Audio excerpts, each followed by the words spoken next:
गांव में रमेश और सुनीता रहते थे। उन दोनों की नई नई शादी हुई थी।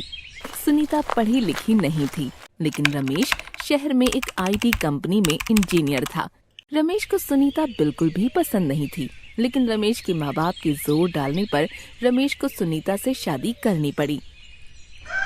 शादी की छुट्टियां खत्म होने के बाद रमेश को वापस ऑफिस जाना था, लेकिन सुनीता की ऐसी हालत देखकर वो मन में सोचता है कि अगर इसे शहर लेकर गया तो मेरे ऑफिस के दोस्त सुनीता से मिलने के लिए बोलेंगे, लेकिन ऐसी गंवार लड़की को मैं अपने दोस्तों से नहीं मिलवा सकता हूँ। और रमेश घर में कोई बहाना बनाकर सुनीता को गांव में ही छोड़कर वापस शहर चला जाता है। सुनीता को अकेले छोड़कर रमेश को जाता देख सुनीता बहुत रोती है। तब रमेश सुनीता से झूठ कहता है।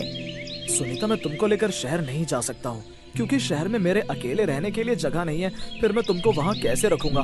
सुनीता, तुम चिंता मत करो, मैं जल्दी से तुमको शहर में बुला लूंगा। ऐसा कहकर रमेश सुनीता को छोड़कर शहर चला जाता है और वहाँ गांव में सुनीता अकेले अपने कमरे में रोती रहती है। ये सब सुनीता के सास ससुर देखते हैं। सुनीता रोज रमेश के लिए कमरे में अकेले रोती रहती। फिर सुनीता का ससुर उसे शहर में रमेश के पास ले जाता है। बस में बैठकर सुनीता बहुत उत्साह से शहर के रहन सहन को देखती है। रात को जब रमेश ऑफिस से वापस घर आता है तो सुनीता को देखकर वो हैरान हो जाता है। फिर रमेश से उसका बाप बोलता है। तू तो बहू को गांव में छोड़कर यहाँ आ गया था। वहाँ अकेले इसका तेरे बिन रो रो कर बुरा हाल था, इसलिए तेरी माँ और मैंने इसे यहाँ तेरे पास लाने का फैसला लिया। अब तुम दोनों यहाँ आराम से रहो।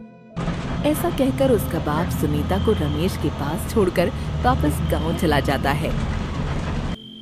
एक दिन रमेश परेशान होकर सोचता है कि अगर इसके बारे में मेरे ऑफिस के दोस्तों को पता लग गया तो उसकी बहुत बेइज्जती होगी, और इसलिए वो सुनीता को घर से बाहर नहीं लेकर जाता था।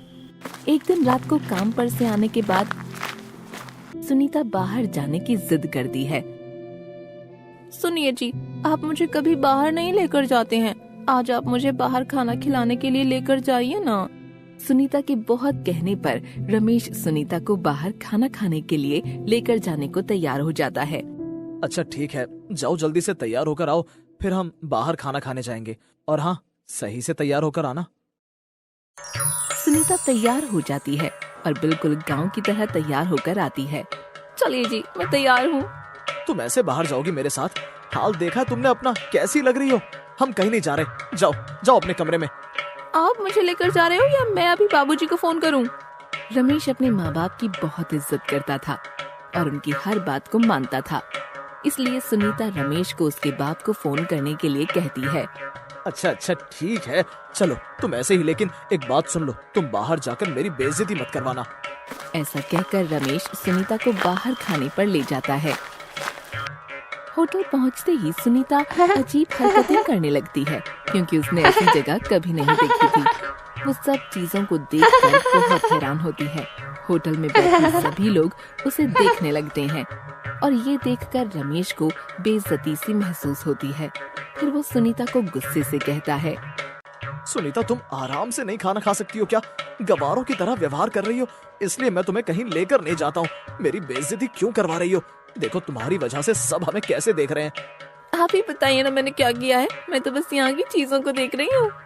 चलो बहुत हो गया खाना, अब घर चलो। वैसे तुमने मेरी बहुत बेइज्जती करवा दी है। रुकिए ना, थोड़ी देर में चलते हैं। वैसे भी आप मुझे कहीं बाहर लेकर नहीं जाते। मैंने तुमसे कहा ना कि अभी उठो और घर चलो।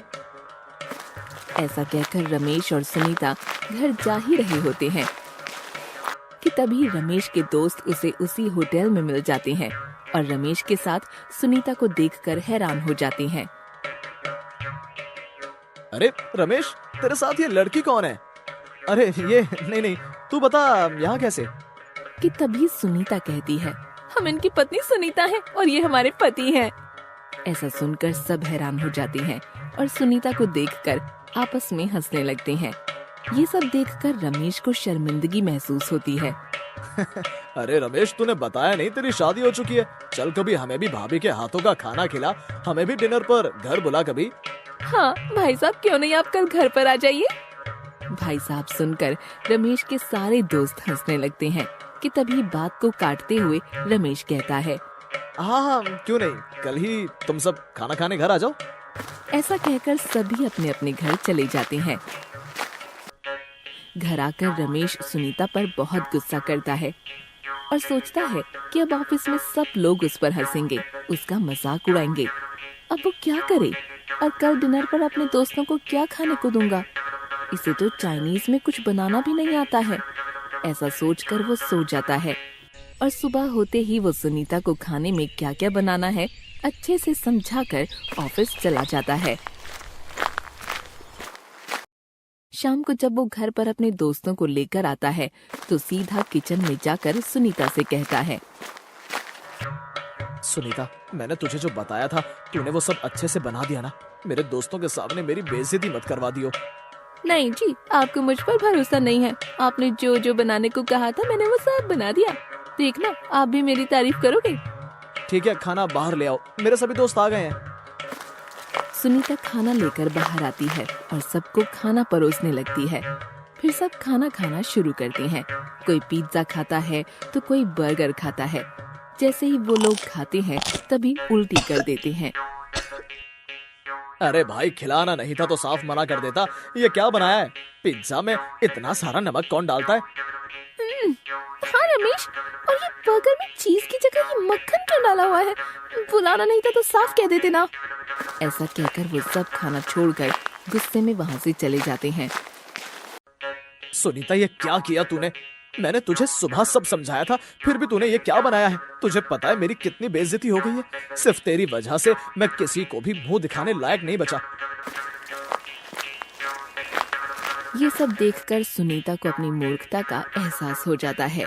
उसे समझ आ जाता है कि हर काम सबके बस का नहीं होता है। अगर वो समझदारी से काम करती तो आज उसके पति की सबके सामने बेइज्जती नहीं होती।